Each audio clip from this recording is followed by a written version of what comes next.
Արցախի հանրապետության շփման գծում հերթական անգամ խախտելով հրադադարի պայմանավորվածությունը Ադրբեջանը 2020 թվականի սեպտեմբերի 27-ին պատերազմ սկսեց Արցախի հանրապետության դեմ Թուրքիայի անմիջական մասնակցությամբ և օժանդակությամբ։ Պատերազմը տևեց 44 օր և ավարտվեց 2020 թվականի նոյեմբերի 9-ին Ռուսաստանի, Հայաստանի, Ադրբեջանի ղեկավարների կողմից եռակողմ հայտարարության ստորագրված փաստաթղթով, ինչը հայաստանյան քաղաքական դաշտում որակվեց կապիտուլյացիոն համաձայնագիր։ Համաձայն Լեռնային Ղարաբաղի հակամարտության գոտում ամբողջական հրադադարի և բոլոր ռազմական գործողությունների դադարի մասին 2020 թվականի նոյեմբերի 10-ի փաստաթղթի 3-րդ և 4-րդ կետերի Լեռնային Ղարաբաղում շփման գծի երկայնքով և Լաչինի միջանցքի երկայնքով տեղակայվում է Ռուսաստանի Դաշնության խաղաղապահ զորակազմ, թվով 1960 զինծառայող, հրաձգային զենքով 90 զրահավոր փոխադրիչ մեքենա, 380 միավոր ավտոմոբիլային և հատուկ տեխնիկա։ Ռուսաստանի Դաշնության խաղաղապահ զորակազմի գտնվելու ժամկետը 5 տարի է, ինչպես նշվում է փաստաթղթում, հերթական 5-ամյա ժամկետ ավտոմատ կերպով երկարաձգմամբ։ Իհարկե, ռուս խաղաղապահ զորակազմը 5 տարի չմնաց Արցախում հայտնի պատճառներով, քանի որ մինչ կլրանար ժամկետը, հայկական Արցախը ցավոք ամբողջովին հայաթափվեց։ Հաճախ է հնչում այս հարցը՝ արդյոք ռուս խաղաղապահները գտնվելով Արցախում լիարժեքորեն կատարել են իրենց առջև դրված խնդիրները։ Այս առնչությամբ զրուցել ենք միջազգայնագետ Գրիգորի Բալասանյանի հետ։ Եթե ավելի լուրջ անդրադառնանք, ես իրենց գործունեությունը ստեցան կբաժանել երկու մասի։ Մինչև 2022 թվականի հոկտեմբեր եւ դրանից հետո, որովհետեւ երբ իրենք մտել են Արցախ, իրենք մտել են մի տարածք, որը փաստացի չի եղել Ադրբեջանի կազմում, եւ Հայաստանը ունեցել է այլ դիրքորոշում եւ Հայաստանը չի ճանաչել Արցախն Ադրբեջանի կազմում, իսկ 22 թվականի հոկտեմբերից հետո իրենք հայտնվել են ըստ էության մի տարածքում, որտեղ նաև Հայաստանն է ճանաչել Ադրբեջանի կազմում։ Այդ առումով իրենց գործունեությունը երկու տարբեր շրջաններ են։ Իսկ գնահատականը նոյեմբերի 9-ից հետո իրենց մուտքով Արցախ իրենք ըստ էության կարողացան մինչև 60,000 արցախցի մեր հայրենակիցներին հետ վերադարձնել եւ դա կազմակերպեց ռուսական խաղաղապահ ուժերի կողմից ավտոբուսերով այդ կադրերը կան, բոլորն են դատեցել են եւ երբ լինում են մարդիկ, որ ասում են, որ իրենք օգնեցին, հանձնեցին Արցախ եւ այլն, դեք Արցախը հանձնողը 60,000 արցախցու հետ չի բերում, դա նոնսենս է, նման բան չի կարող լինել, բայց նրանք հայտնվեցին մի իրավիճակում, երբ չունեցան կարգավիճակ, այսինքն ստատուս, ոչ Հայաստանը, ոչ Ադրբեջանը մինչև վերջ իրենց պարտավորությունը չկատարեցին եւ դենքի կիրառման եւ տարբեր այլ հարցերում խաղաղապահները ցավոք սրտի բավականին սահմանափակ ռեսուրս ունեն եւ սահմանափակ հնարավորություններ։ Եթե Արցախում խաղաղապահները ոչինչ չեն արել, այդ դեպքում որտեղից այդ զոհերը որտեղեցին հենց խաղաղապահները ռազմական գործողությունների ժամանակ վերջին եւ նաեւ ընթացքում։ Եվ նրանք են ըստ էության ապահովում Արցախի ազգաբռնության անվտանգությունը բերքահավաքի ժամանակ տարբեր հատվածներում, այսինքն խոսել են մասին, որ նրանք ոչինչ չեն արել, դա ուղղակի մերկապառնոց հայտարարություններ են։ Եվ նաև նոյեմբերի 9-ի արձանագրությանը կապված ես կարծում եմ դեռ պատմությունը կտա իր գնահատականը, բայց իմ համեստ կարծիքով նոյեմբերի 9-ը առավելագույնն էր, որ Հայաստանը կարող էր պոկել Ադրբեջանից այդ պահին, բացի այդ նոյեմբերի 9-ը ըստ էության լուրջ խաղաղապահ էր, որ Մոսկվան տվեց Հայաստանի ձեռքը, քանզի նոյեմբերի 9-ով հստակեցում էր եւ հստակ դեպված էր Ադրբեջանը ստորագրեց այդ պայմանագրի տակ, փաստացի ինքը իբր հաղթել էր պատերազմում, բայց իր դիրապետության տակ չուներ Արցախ։ Եվ դա Ադրբեջանը ընդունեց, որ ինքը դա տարած, որի նկատմամբ ինքը չունի հսկողություն, ավելին ինքը պարտավորվում է միջանցք տրամադրել նաեւ որպեսզի Մայր Հայաստանի հետ անխափան կապը պահպանվի 3 տարի, դրանից հետո նոր այդ ճանապարհը անցնելու էր Ադրբեջանին, բայց այլ ճանապարհ է տրամադրվելու այլ լրակայ, որը կրկին պետք է գտնվեր խաղաղապահների հսկողության տակ, բայց Հայաստանի տարօրինակ քաղաքականության եւ նաեւ Արցախի որոշ շրջանակների այսպես սինխրոն գործողությունների արդյունքում Արցախը կորցվեց,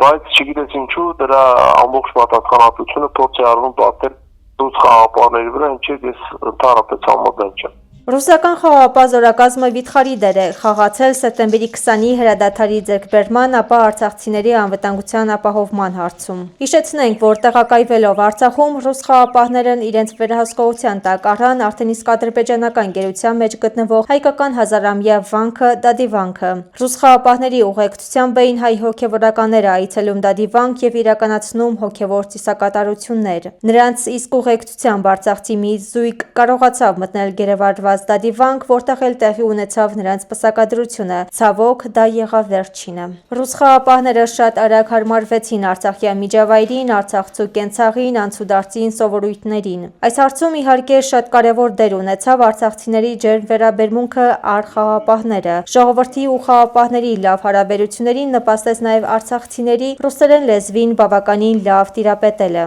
ասածս փաստում է արցախցի մեր զրուցակիցը։ Ես կարեմ իմ տեսածից խոսեմ, շատ լավ ընդունել են ռուսներին, իրանք էլ իրանց շատ լավ դրսևորել են Ղարաբաղում,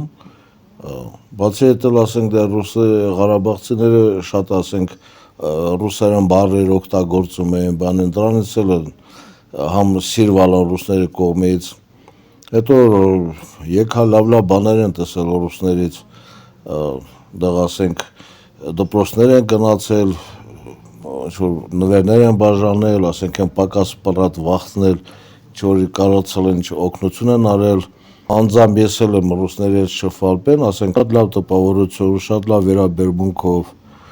չեմ կարող ես իրաց մասին վատ բան ասեմ։ Նշեմ նաև, որ ռուս խաղապահների Արցախում տեղակայումից հետո ռուսերենը հայտարարվեց որպես երկրորդ պետական լեզու։ 2020 թվականի պատերազմից հետո Ադրբեջանն էլ ավելի ակտիվորեն սկսեց թիրախավորել Արցախի սահմանամերձ գյուղերը, խաթարելով արցախցիների հանգիստն ու թույլ չտալով իրականացնել որևէ գյուղատնտեսական աշխատանքներ։ Առավել թիրախավորված էին Մարտունու շրջանի գյուղերը՝ Կարմիր շուկան, Թաղավարտը, Մաչկալաշենը, Սոսը և վերջիներիս միջակայքում գտնվող Ամարասվանքը։ Ադրբեջանական կողմը դիմում էր տարբեր սադրանքների, կրակելով բնակիչների ուղղությամբ։ Ռուս խաղապահները հսկում էին բոլոր այն տարածքները, որտեղ գյուղատնտեսական աշխատանքներ էին իրականացվում։ Ռուսների ուշադրության կենտրոնում էր Ամարասվանքը, նրանք թույլ չէին տալիս, որ ադրբեջանցիները մոտենան վանքին և հափշտակեն Արցախի դրոշը։ Մտահոգիչ է, որ այս փաստերը մոռանալով ոմանք փորձում են ցեղ շպրտել ռուս խաղապահ զորակազմի վրա, մեղադրելով նրանց մինչև անգամ Արցախի հայաթափման հարցում։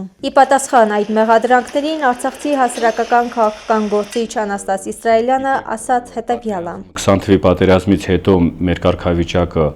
հիշելով ինչ ծանր իրավիճակում է գտնվել Արցախահայությունը, ինչ ծանր իրավիճակում է գտնվել մեր ընդհանրապես սահմանային տեղահանումների, տեղափոխությունների այդ ձևաչափը, ռուս խաղապահների այդ անցակետերն է, թե ընդհանրապես այդ տեղադրված իրանց բաներն է, մեզ համար մեծ միջևի նենց բաներ, կարում էինք ազատ շարժվենք, կարում էինք ազատ Մայր Հայաստանի հետ կապը գնալ գալը պահպանենք, ու այդ ժամանակահատվածում խոսքի տարբեր ոլորտների տարբեր աջակցություններ են իրաց կողմից եղել Արցախահայության նկատմամբ, բարեգործության հետ կախված, թե դպրոցների, թե ժողովրդի հետ շփումների, թե ընդհանուր դեղ իրաց ստեղծած այդ կենտրոնները, որ կային, հասարակ ժողովուրդներ էին կարողանում գնան ինչ-որ բանով դիմեն, կամ էլ ինչ-որ հարց հացակում, որ իշխանության կողմից խոսքի չի կարող դա իրականացվի հաշվի առնելով իրադարձությունների կամ էլ այդ իրավիճակին, ռուս խաղապահների կողմից մեծամասնությունը լուծվում էր այդ հարցերը, այդ համագործակցության, այդ որ ասում իրանց կողմից, գիտես մի հատ տպավորություն էր, որ ռուս խաղապահները դեղ գտնվելու ժամանակ մենք իրոք մեր մեջ չկար են մտահոգությունը, որ մենք կարող է Արցախը կորցնենք, որ մենք կարող է, որ ասում եմ, այդ կարճ ժամանակահատվածում մենք կարողացանք այդ հարաբերությունների ընթացքում ձևավորել ու նոր կամք ուժ, նոր հույս, որ ասում եմ, ապագա իրադարձությունների, փոփոխությունների կամ էլ որ ասում եմ, հույսեր տենց կապելու այդ իրավիճակների հետ կախված այդքան սա ականատես ենք եղել, բայց ընթացքում արդեն Հայաստանի իշխանության կողմից իրանց մոտեցումներն, թե իրանց ոչ խելացի դիվանագիտական բաներն է, համագործակցություններն է, կամացից մեկ նկատել ենք, որ իրավիճակը փոխվում է, կամացից մեկ նկատել ենք, որ Արցախահայության մեջ, Արցախահայության թե իշխանության կողմից, թե տարբեր, որ ասում են, ներկայացուցիչների կողմից սկսել են սրել կամ էլ ինչ-որ բաներ, հիմքեր ձևավորել ռուս խաղապահների նկատմամբ։ Այդ մենք վերջում հասկացանք դրա իմաստը որն էր, որովհետև առանց այդ բաներին Նիկոլ Փաշինյանը խոսքի Պրագայում իր հայտարարությունը, որ ճանաչում է Արցախ-Ադրբեջանի տարածքային ամբողջություն, ընթացքում մենք հասկացանք, որ դրա ինչ հիմունքների վրա է դա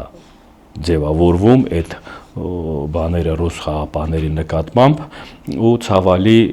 վերջնական մենք արդեն Արցախը լքելով հասկացանք, որ այդ բաները ինչ նպատակներով է եղել իրականացնելու կամ էլ ներկայացնելը, որ հետագայում ռուս խաղապահները դերակատարությունը Արցախում թույլատնեն կամ էլ իրաց կարևորությունը խոսքի հաշվեն, որ ոչ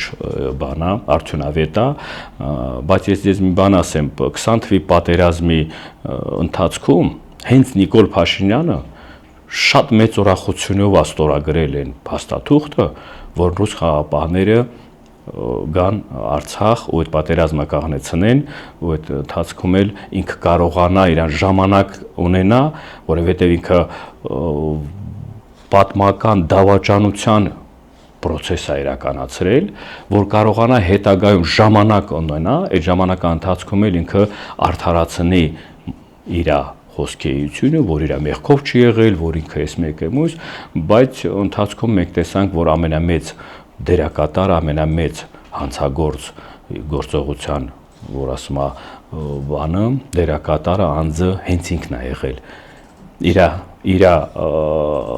տված խոսքի բանով, ձևաչափով, իր մոտեցումներով է եղել բոլոր գործողությունների այդ պրավալները, որ վերջում էլ խոսքի հանձնում Արցախի կամ էլ կործանում Արցախի, այստեղ ոչ մեկի մեղադրել պետք չի։ Ռուսական կողմը միշտ անդրադառնում էր այդ հարցի շուրջ, ռուսական կողմը միշտ հուշում էր, ռուսական կողմը միշտ մեջբերումներ է բերում, ասում է, ունեք բոլոր փաստաթղթերը, բոլոր հնարավորությունները, որի վրա կարաք դուք հիմնվեք, ու այդ դրա վրա էլ շարունակական այդ բանակցություններն էլ իրականացվի։ Հայաստանի իշխանության կողմից ոչ մի բանաձև չի ընդունվել, ձևական քաղաքական բանով ներկայացվել, խոսվել է, բայց ներքին կարգով մենք գիտենք, որ դա իրականացվել է լրիվ ուրիշ արևմտյան բանի ձեռքով։ Իսկ իրատեսական են համարում արցախցիները իրենց վերադարձը հայրենիք, Արցախ եւ ինչ ճանապարհով են նրանք դա հնարավոր համարում։ Անաստաս Իսրայելյանը նշում է. Ընդհանրապես, եթե վերջի ժամանակների իմաստով կամ մոտեցումներով մենք բանանենք, եզրակացություն ինչ-որ ձևակերպով, ձևաչափով ձևակերպենք, ես գիտեմ, թե համեմատաբար Ռուսաստանի արևմուտքի դերակատարությունը թե արցախցիների հետ վերադարձի, թե Արցախի հիմնախնդրի հետ կախված, ես այդտեղ ամենակարևոր ու ամենամեծ դերակատարությունը կամ դերավորությունը կանկանեի Ռուսաստանի կողմի, որովհետև այս տարածաշրջանում ընդհանրապես երկար 100-ամյա ժամանակներում միշտ Ռուսաստանն է ունեցել այդ գերպետություն հնարավորության որոշումներ կայացնելու կամ էլ ինչ-որ, որ ասում է, դերակատարություն ունենալը։ Արևմուտքի բանը, արևմուտքի մոտեցումներին, արևմուտքի, որ ասում է, մեր Ղարաբաղի լեզվով այդ ջրից խմել ենք, այդ ջրյան խմալ ենք արդեն, էլի Արցախ ենք կորցրել։ Արևմուտքի ուղերձով է եղել, որ բանով Նիկոլ Փաշինյանը ճանաչեց Արցախը Ադրբեջանի տարածքային ամբողջություն, որի ժամանակ ռուսական կողմը ընդհանրապես փորձում էր ձգել այդ հարցը, սառեցնել էր հարցը, ձգձգել այդ հարցի, այդ որ ասում է Արցախի հիմնախնդիրի հարցը, ապագա սերունդին, ոնց որ հիշում ենք, տենց տարբեր առաջարկներ եղավ Ռուսաստանի կողմից, բայց արևմուտքի կողմից եղավ արագ ընթացք այդ հարցի որոշման, կայացման, այս մեկը, ու դրա համար սենց հասկանալով արևմուտքի խաղաղապահների կամ արևմուտքի աջակցությունը կամ արևմուտքի տենց առաջարկների ձևաչափով արցախցիների հետ վերադարձին ես մեծ հույսեր չեմ կապում, որպես արցախցի ասեմ, որովհետև բոլորը ժամանակահատվածում արևմուտքը բացի բառերից, բացի խոսելուց ոչ մի բան չի իրականացել։ Ու իր որոշումներն էլ ընդհանրապես Ցեղասպան Ալիևի կողմից չի ընդունվել։ Ճնշման ոչ մի մեխանիզմ չի եղել։ Ոչ մի դեպք, որը հիշում եք պատերազմի ընթացքում քանի անգամ արևմուտքը միջամտեց, թե Ամերիկանա, թե Եվրոպանա, պայմանավորվեցին պատերազմը կայնեցնելու, չընթարկվեցին ու չկայնեցվեն պայմանավորվածությունից հետո, բայց խոսքի Ռուսաստանի միջամտությունով, Ռուսաստանի կողմից այդ պայմանավորվածության կամ էլ հաջորդական գործողության, то есть այդ process-ներին մեծամասնությունը ռուսական կողմից է եղել։ Արցախցի Արթուրն էլ իր հերթին ավելացնում է՝ մի ազգ, որ կարճել է Եվրոպայից, ապագա ունենալ չի կարող։ Նա հարց է ուղղում բոլոր նրանց, ովքեր հեղինակն են Հայաստանի ԵՄ անդամակցման։ Ուր էր Եվրոպան, երբ Արցախը կռիվ էր տալիս ագրեսոր Ցեղասպան Ադրբեջանի դեմ։ Եթե մեր ազգը այդ արդեն ոնց ասեմ, էլ կարճել է Եվրոպայից, մենք Ղարաբաղը հաստատ չենք տեսնելու։ Ղարաբաղը միակ տեսնալու միջոցը այն է, որ ռուսական մերատվորցիքը էլի նորից վերադառնան դեղ եւ մենք ռուսների հետ լավանանք այդ հարաբերությունները, որից հիմիկվա կառավարությունը սա փչացրել ամեն ինչը։ Ռուսների հետ նորից լավանանք, այդ դեպքում կարող է մեզ հնարավորություն ցակել, որ մենք Ղարաբաղցիները հետ դառնան նորից Ղարաբաղ։ Իսկ այդ Եվրոպա, Ամերիկա բան 7-8 պետություն թափված 150,000-ի կոտորում են։ Խի այդ Եվրոպա մի հատ ձեն չանեց, այդ Ամերիկան, էլի ռուսը չկանգնեց ռուց։ Так что մենակ ռուսի հետ լավ լինելը մեր կարող է ոչմել մեր ազգի առաջի մի հատ լավ պենք է։ Իսկ եթե մենք ռուսից յանտվենք, Հայաստան էլ չի լինելու։ Արցախ վերադարձը իմ տեսակետս էսա, որ ռուսական զորքն լինի եւ մեր հայկական զորքն լինի, այդ դեպքում ես կտեսնամ, որ իսկականից հնարավորություն կլինի հետ վերադառնալ Արցախ եւ մեր Արցախը նորից վերադարձնել մեր ազգին, մեր հային, որ ոնց եղել է դարերից եկած հայկական ու տենց էլ հայկական նորից մնա։